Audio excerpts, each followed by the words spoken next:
Hi అండి, తెలుగు కథల ప్రపంచంకు స్వాగతం. ఇవాళ బుజ్జాయి తెలుగు కథల సంచిక నుంచి గురుదక్షిణ అనే మరో కథను వినేద్దామండి. హస్తినాపురంలో నివసించే ద్రోణాచార్యుడు ధనుర్విద్యలో అఖండ ప్రతిభ గల గురువుగా ప్రసిద్ధి చెందాడు. అతని దగ్గర శిష్యరికం చేయడానికి రాజులు, రాజకుమారులు పోటీ పడేవారు.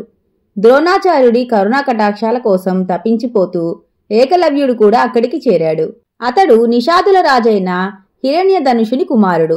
ధర్మానికి ప్రతీక అయిన ద్రోణుడు ఒక నిషాదుని శిష్యునిగా స్వీకరించడానికి నిరాకరించాడు. అయినా ఏకలవ్యుడు నిరాశ చెందకుండా ద్రోణుడి పాదాలకు నమస్కరించి అడవులకెళ్లిపోయాడు. ఏకలవ్యుడు ద్రోణాచార్యుని మట్టి బొమ్మను తయారు చేసి దాని ముందు ధనుర్విద్యను అభ్యసించడం ప్రారంభించాడు. ప్రతిరోజు ఆ విగ్రహాన్ని పూజిస్తూ విద్యను అభ్యసిస్తూ నైపుణ్యాన్ని పెంచుకున్నాడు. ద్రోణుడి అనుమతితో ఒకరోజు కౌరవ పాండవ యువరాజులు వేటకు బయలుదేరారు. వారికి తోడుగా వేట కుక్కను తీసుకుని ఓ సేవకుడు వారితో పాటు వచ్చాడు. ఏకలవ్యుడు విద్యను అభ్యసిస్తున్న ప్రాంతానికొచ్చిన ఆ వేట కుక్క అతడిని చూసి పొదలో దూరి మొరగడం ప్రారంభించింది. ఏకలవ్యుడు శబ్దం వస్తున్న వైపు విల్లు నెక్కుపెట్టి సరిగ్గా ఆ కుక్క నోట్లో దిగబడేటట్లుగా బాణాన్ని సంధించాడు.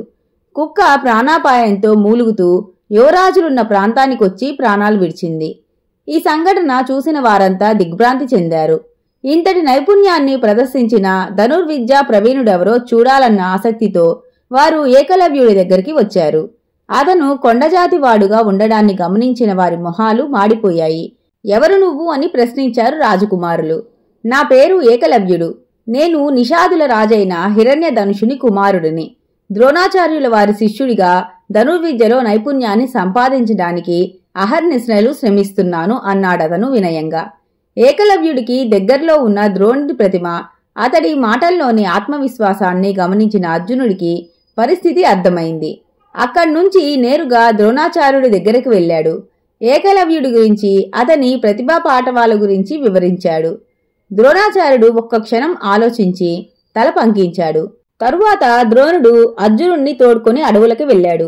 మట్టి బొమ్మలో గురువుని చూసుకుని ఆనందిస్తున్న ఏకలవ్యునికి గురువే స్వయంగా కనిపించేసరికి నోట మాట రాలేదు. ద్రోణునికి ఏకలవ్యుడు పాదాభివందనం చేశాడు. నీవు నా శిష్యుడివి కదా, అందుకు గురుదక్షిణగా ఏమిస్తావు అని ద్రోణుడు ఏకలవ్యుని అడిగాడు.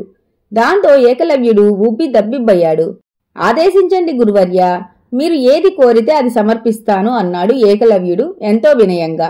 గురుదక్షిణగా నీవు నీ కుడి చేతి బొటనవేలిని సమర్పించుకో అన్నాడు ద్రోణుడు ఆదేశంగా. ఏకలవ్యుడు ఆ మాటని ఎంతో ఆనందంగా స్వీకరించి గురువుగారి ఆదేశానుసారం తన కుడి చేతి బొటనవేలిని ఒక్క వేటుతో నరికి ఆయనకు గురుదక్షిణగా సమర్పించాడు. ఈ సంఘటనతో ద్రోణుడు కపటి గురువుగా, ఏకలవ్యుడు మేటి శిష్యునిగా హస్తినాపురం చరిత్రలో వాసికెక్కారు. ఇంతటితో కథ కంచికి మనం ఇంటికి. ఈ కథ కనుక మీకు నచ్చినట్లయితే లైక్ చేసి, షేర్ చేసి, కామెంట్ చేసి మన ఛానల్కి సపోర్ట్ చేసేయండి ఫ్రెండ్స్. ఇక ఉంటానండి. By by.